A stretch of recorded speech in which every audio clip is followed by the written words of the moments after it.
Hi friends, എല്ലാവർക്കും എൻ്റെ ഇത്ലൂസ് YouTube ചാനലിലേക്ക് സ്വാഗതം.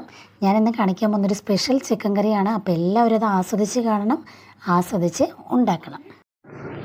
ഓക്കെ ഗൈസ്, അപ്പോൾ നമുക്ക് സ്റ്റാർട്ട് ചെയ്യാം. അതിലോട്ടായിട്ട് 1 കിലോ ചിക്കൻ എടുത്ത് വെച്ചിട്ടുണ്ട്. അതിൽ ചേർക്കാനായിട്ട് 4 സവാള, 3 തക്കാളി, 1 കഷ്ണം ഇഞ്ചി, 2 വെളുത്തുള്ളി, അതിൽ 3 പച്ചമുളകും കൂടെ വേണം. ഞാനത് വിട്ടുപോയി എടുത്ത് വയ്ക്കാൻ.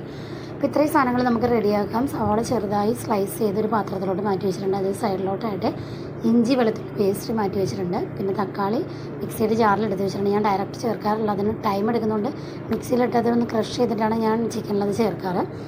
പിന്നെ ചിക്കനിൽ ചേർക്കാനായിട്ട് നമുക്ക് വേണ്ടത് 4 ടീസ്പൂൺ മുളക് പൊടി, 4 ടീസ്പൂൺ മല്ലിപ്പൊടി, 1.5 ടീസ്പൂൺ മസാലപ്പൊടി, ഒരു ചെറിയ ടീസ്പൂൺ മഞ്ഞൾപ്പൊടി എടുത്തിട്ട് ഒന്ന് ചെറുതായി ചൂടാക്കി ചിക്കനിൽ കുറച്ചൊന്ന് പുരട്ടി വെച്ചിട്ടുണ്ട്. അതിൻ്റെ ഹാഫ് എടുത്ത് ഒരു പാത്രത്തിലോട്ട് മാറ്റി വെച്ചിട്ടുണ്ട്.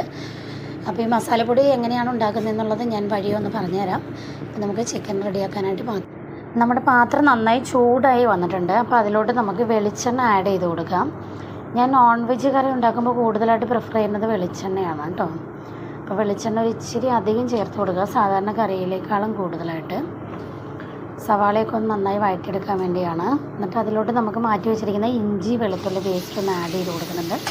ഇഞ്ചി വെളുത്തുള്ളി പേസ്റ്റ് അധികം മൂപ്പിക്കണമെന്നില്ല, ജസ്റ്റ് ഒരു 2 സെക്കൻഡ് ഒന്ന് എണ്ണയിലോട്ടൊന്ന് ഇതാക്കിയാൽ മതി. അതിനോടൊപ്പം തന്നെ നമുക്ക് മുറിച്ച് വെച്ചിരിക്കുന്ന സവാള ആഡ് ചെയ്ത് കൊടുക്കാം. സവാള എണ്ണയ്ക്കകത്തിട്ട് നമുക്ക് നന്നായിട്ടൊന്ന് വഴറ്റിയെടുക്കാം.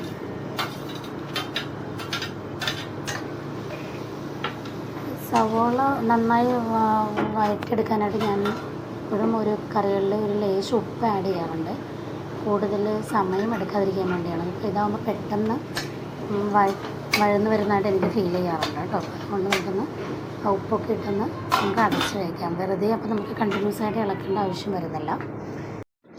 അപ്പം നമ്മുടെ സവാള നന്നായി വഴന്ന് വന്നിട്ടുണ്ട്.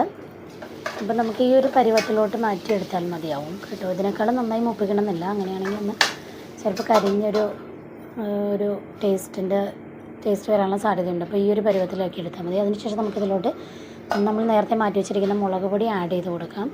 മുളക് പൊടി ഇതിനകത്തോട്ട് ആഡ് ചെയ്ത് നന്നായിട്ട് വഴറ്റിയെടുക്കാം. അപ്പോൾ ഞാൻ നേരത്തെ നിങ്ങളോട് പറഞ്ഞിരുന്നു മസാലപ്പൊടിയുടെ കാര്യം. ഞാൻ വീട്ടിൽ സ്വന്തമായിട്ട് ഉണ്ടാക്കിയെടുക്കുന്നതാണ് ഈ മസാലപ്പൊടി. ഞാൻ കടയിൽ നിന്ന് മേടിക്കാറില്ല. കടയിൽ നിന്ന് മേടിച്ച് മസാലപ്പൊടിയിൽ എനിക്ക് കറി ഉണ്ടാക്കാൻ സത്യത്തിൽ അറിയത്തില്ല കേട്ടോ.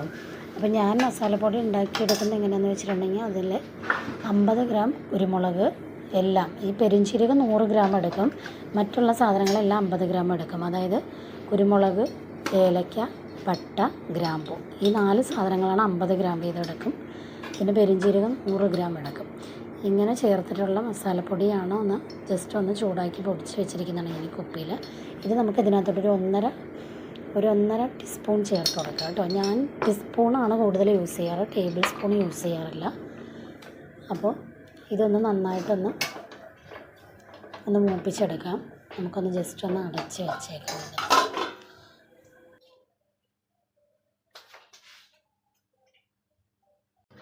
അപ്പോൾ നമ്മുടെ പൊടികളൊക്കെ നന്നായിട്ട് മിക്സായി വന്നിട്ടുണ്ട്. അതിലേക്ക് നമുക്ക് നേരത്തെ ഞാൻ പറഞ്ഞിരുന്നല്ലോ തക്കാളി ഒന്ന് ക്രഷ് ചെയ്തെടുക്കുന്ന ആ തക്കാളി ഒന്ന് അരച്ചത് നമുക്കൊന്ന് ചേർത്ത് കൊടുക്കാം. എന്നിട്ട് നന്നായിട്ട് അതൊന്ന് വഴറ്റിയതിന് ശേഷം കുറച്ച് നേരം കൂടെ നമുക്കതൊന്ന് നന്നായിട്ടൊന്ന് അടച്ച് വയ്ക്കാം.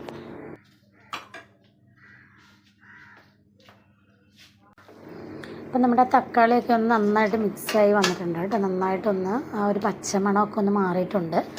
അതിലോട്ട് നമുക്ക് നേരത്തെ നമ്മൾ റെഡിയാക്കി വെച്ചിരിക്കുന്ന ചിക്കൻ, പുരട്ടി വെച്ചിരിക്കുന്ന മുളക് പൊടിയൊക്കെ പുരട്ടി വെച്ചിരിക്കുന്ന ചിക്കൻ എടുത്ത് നമുക്ക് അതിലോട്ട് ചേർത്ത് കൊടുക്കാം. ഇതിനകത്തോട്ട് പ്രത്യേകിച്ച് അഡീഷണൽ വെള്ളം ചേർക്കേണ്ട ആവശ്യമില്ല കേട്ടോ. ഇതൊന്ന് നന്നായിട്ടൊന്ന് വഴറ്റി നമുക്കൊന്ന് അടച്ച് വെച്ചേക്കാം. പ്രത്യേകിച്ച് വെള്ളമൊന്നും ചേർക്കേണ്ട, ചിക്കനിൽ തന്നെ ഓൾറെഡി വെള്ളം ഉണ്ടാവും. ആ വെള്ളം തന്നെ അതിൽ നിന്ന് വന്ന് ചിക്കൻ വേവാനുള്ള വെള്ളം അതിൽ തന്നെ ഉണ്ടാവും. നമുക്കതൊന്ന് അടച്ച് വെച്ചേക്കാം. ചിക്കൻ കുറച്ച് അടച്ച് വെച്ച് കഴിയുമ്പോൾ അതിൽ നിന്നുള്ള വെള്ളമൊക്കെ വന്ന് ചിക്കൻ ഒരു വെന്ത പാകം വരും. ആ ടൈമിൽ ഞാൻ നേരത്തെ കറിവേപ്പിലയുടെ കാര്യം പറയാൻ വിട്ടുപോകും കേട്ടോ. അപ്പോൾ നമുക്കൊന്ന് കറിവേപ്പില നമുക്ക് ഈ ഒരു സമയത്തൊന്ന് ആഡ് ചെയ്ത് കൊടുക്കാം.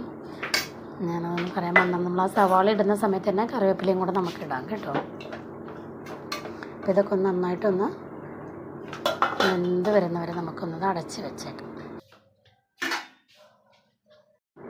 അപ്പം നമ്മൾ ചിക്കനിൽ വെള്ളം ഒട്ടും ചേർത്തിട്ടില്ലായിരുന്നു. അപ്പോൾ ഇത് കണ്ടോ, ഇതിനകത്ത് അത്യാവശ്യത്തിനുള്ള വെള്ളമുണ്ട്. ഇനിയിപ്പോൾ വെള്ളം ചാറധികം വേണ്ടാന്നുള്ള ആൾക്കാർക്ക് ഈ ഒരു പാകം മതിയായിരിക്കും. പക്ഷേ എൻ്റെ വീട്ടിൽ ഇച്ചിരി ചാറ് വേണ്ട ആൾക്കാരാണ്. അതുകൊണ്ട് ഞാൻ ഇച്ചിരി വെള്ളം, അതായത് പച്ചവെള്ളം നമ്മൾ ഡയറക്റ്റ് ഒഴിക്കരുത്. അതിലോട്ട് നമ്മൾ അങ്ങനെ വെള്ളം ആവശ്യമുണ്ടെങ്കിൽ ചൂടാക്കിയ വെള്ളമാണ് ഒഴിക്കേണ്ടത്. ഒരു ലേശം ഞാനത് ഒഴിച്ചു കൊടുത്തിട്ടുണ്ട്.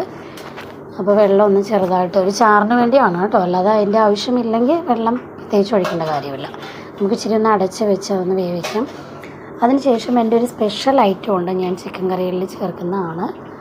അതിനുവേണ്ടി ഞാനിച്ചിരി ഇത് കണ്ടല്ലോ എല്ലാവരും, മല്ലിയില കുറച്ച് ഒരു ചെറുതായിട്ട് ഒരു 4 തണ്ട് മല്ലിയില എടുത്തിട്ടുണ്ട്. അതിലോട്ട് ഒരു കഷ്ണം ഇഞ്ചി, ഒരു 3 വെളുത്തുള്ളി, പിന്നെ കശുവണ്ടി. അത് അത്രയും തെളിച്ചം കറക്റ്റായിട്ട് കാണുന്നില്ലെന്ന് തോന്നണം. അപ്പോൾ ഒരു 6 കശുവണ്ടിയോളം ഉണ്ട് അതിനകത്തോട്ട്. അപ്പോൾ ഇത്രയും സാധനങ്ങൾ ഞാൻ ഒരുമിച്ചൊന്ന് അരച്ചെടുക്കും കേട്ടോ.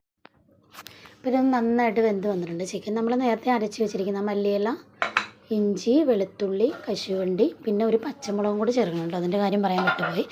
ആ ചേർത്തിരിക്കുന്ന അരപ്പൊന്ന് നമുക്ക് ചിക്കനിലോട്ടൊന്ന് ചേർത്ത് കൊടുക്കാം കേട്ടോ.